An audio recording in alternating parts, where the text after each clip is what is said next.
Ciao a tutti e benvenuti o bentornati nel mio canale. Nel video di oggi parleremo di 5 creature che in qualche modo sono simili ai vampiri, però non godono della loro stessa fama. Prima di iniziare però, come sempre, e per chi non lo avesse già fatto, vi invito a iscrivervi al canale e attivare la campanella delle notifiche per non perdere i prossimi aggiornamenti. Se parliamo dei vampiri, la prima cosa che vi verrà in mente potrebbe essere Dracula, o qualche personaggio a lui collegato come Van Helsing, oppure qualcosa di più recente come la serie TV Buffy l'Ammazzavampiri o la trilogia di Blade. I miti legati ai vampiri però sono molto più antichi e complessi di quanto si possa pensare. Da secoli, diverse culture in tutto il mondo hanno tramandato leggende su esseri che si nutrono dell'energia vitale dei vivi. In questo video parleremo di 5 creature legate ai vampiri che potresti non conoscere. Alcune di loro provengono da miti antichi e oscuri, mentre altre sono figure più recenti, ma tutte condividono lo stesso fascino inquietante. Iniziamo con gli Strigoi, una delle figure della mitologia romena direttamente collegate ai vampiri discendenti di Dracula. Gli Strigoi si differenziano in 2 categorie, quelli vivi e quelli morti. Quelli vivi non sono particolarmente malvagi e hanno delle sembianze umane, fatta eccezione per la presenza di 2 cuori e di una coda pelosa che si ingrandisce con il calore, la quale permette loro di vivere oltre la morte. Quelli morti invece sono molto più maligni e uccidono gli esseri umani nutrendosi del loro sangue. Inoltre hanno il potere di diventare invisibili, trasformarsi in insetti notturni o altri animali. Il nome deriva dalla parola rumena striga, che significa gridare. Questo perché le loro grida si udivano spesso nella notte, soprattutto in quella di Sant'Andrea, tra il 29 e il 30 novembre.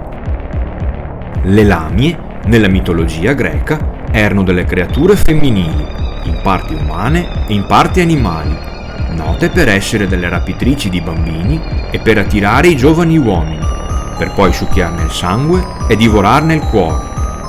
Secondo uno dei miti, Lamia era una bellissima donna, regina della Lidia e nipote di Poseidone. Zeus si innamorò ed ebbe dei figli con lei. Ciò provocò la rabbia di Era, che si vendicò uccidendo i figli, e lei, rimasta inorridita dal gesto, a sua volta iniziò a uccidere i bambini altrui.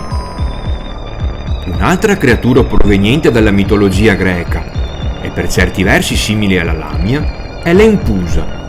Le Empuse erano degli esseri soprannaturali femminili, ancelle della dea dell'oscurità e della magia Ecate. Erano solite terrorizzare i viaggiatori lungo i sentieri o le strade che loro stesse frequentavano, e in alcuni casi non si limitavano soltanto a spaventarli, ma succhiavano il loro sangue e poi li divoravano. Avevano il potere di assumere qualsiasi forma.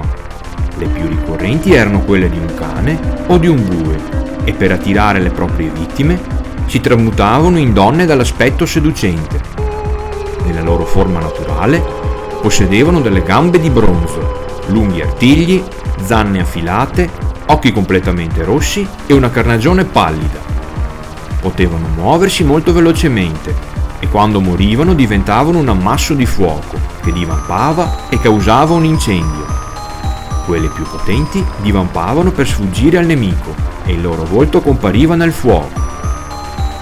L'Asambosam è un essere che appartiene al folklore del popolo Akan, diffuso in Ghana meridionale, nella Costa d'Avorio, nel Togo e nella Giamaica del XVIII secolo, durante il periodo di schiavitù degli Akan. Si tratta di una creatura molto territoriale, che vive sugli alberi delle foreste.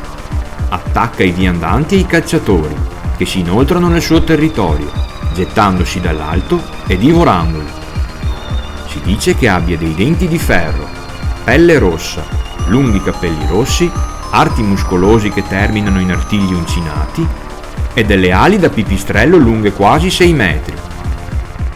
Il Chupacabra è una creatura leggendaria contemporanea che, a differenza delle 4 menzionate in precedenza, non si accanisce sugli esseri umani, ma attacca e uccide capre e altri animali domestici, succhiandone il sangue e lasciandoli morire dissanguati. La leggenda è nata a Porto Rico negli anni 90 del XX secolo e pian piano si è diffusa nei paesi dell'America Latina e negli Stati Uniti, soprattutto nelle zone in cui erano presenti le comunità latinoamericane immigrate più di recente. Le descrizioni da parte dei testimoni sono varie.